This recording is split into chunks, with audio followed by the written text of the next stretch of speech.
900 କୋଟିର golden chit fund ଠକେଇ ମାମଲା ଇଡି ରେଡ୍ ବେଳେ 1 କୋଟିରୁ ଅଧିକ ନଗଦ ଟଙ୍କା ଜବତ ହୋଇଛି। Golden Land Developers private limited ନିର୍ଦ୍ଦେଶକ ମ୍ୟାନେଜର ଏବଂ କର୍ମଚାରୀଙ୍କ ଘରେ ଗତକାଲି ରେଡ୍ କରିଥିଲା ପ୍ରବର୍ତ୍ତନ ନିର୍ଦ୍ଦେଶାଳୟ। ଭୁବନେଶ୍ୱର ଓ ଦିଗପହଣ୍ଡି ସମେତ ଦେଶର 20ଟି ସ୍ଥାନରେ ଚଢ଼ାଉ ହୋଇଥିଲା। ଏଥିରେ 1 କୋଟିରୁ ଅଧିକ କ୍ୟାଶ୍ ଜବତ ହୋଇଛି। ଏଥିରେ 100, 200 ଏବଂ 500 ଟଙ୍କିଆ ନୋଟ୍ ବିଡ଼ା ରହିଛି। ଚିଟଫଣ୍ଡ ଓ ଜମି କିଣାବିକା ନାଁରେ ବଡ଼ ଧରଣର ଠକେଇ ଅଭିଯୋଗରେ ବ୍ରହ୍ମପୁର ଓ ଆଖପାଖ ଅଞ୍ଚଳରେ 5ଟି ସ୍ଥାନରେ ରେଡ୍ କରିଥିଲା ଇଡି।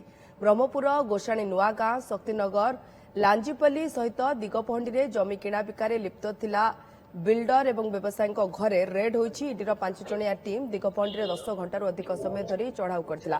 ରେଡ୍ ବେଳେ ଦସ୍ତାବିଜ, ବ୍ୟାଙ୍କ ପାସବୁକ୍ ଆଦି ମଧ୍ୟ ଜବତ ହୋଇଛି। ଆମେ ଗାଉଥରେ କହି ରଖୁଛୁ 900 କୋଟିର ଗୋଲ୍ଡେନ୍ ଚିଟଫଣ୍ଡ ଠକେଇ ମାମଲା ଏବଂ ଇଡି ରେଡ୍ ବେଳେ 1 କୋଟିରୁ ଅଧିକ ତ ନଗଦ ଟଙ୍କା ହିଁ ଜବତ କରିଛି ED. Golden Land Developers Private ଲିମିଟେଡ୍ର ନିର୍ଦ୍ଦେଶକ ତାଙ୍କ ଘରେ ରେଡ୍ ହୋଇଛି ଏବଂ ତାଙ୍କ ଅଫିସରେ ମଧ୍ୟ ରେଡ୍ ହୋଇଛି। ପାଖାପାଖି 20ଟି ସ୍ଥାନରେ ଚଢ଼ାଉ ହୋଇଥିଲା। ଏଥିରେ 1 କୋଟିରୁ ଅଧିକ କ୍ୟାଶ୍ ଜବତ ହୋଇଛି, ଯେଉଁଥିରେ 100, 200, 500 ଟଙ୍କିଆ ନୋଟ୍ ବିଡ଼ା ରହିଛି।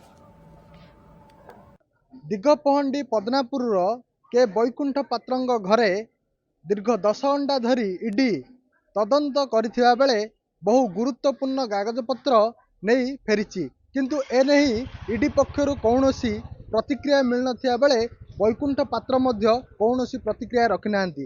ତେବେ ତଦନ୍ତ ପରେ ତଦନ୍ତର ଦିଗ କେଉଁ ଆଡ଼କୁ ଯାଉଛି, କ'ଣ ରହିଛି, ତାହା ପରବର୍ତ୍ତୀ ପର୍ଯ୍ୟାୟରେ ସ୍ପଷ୍ଟ ହେବ।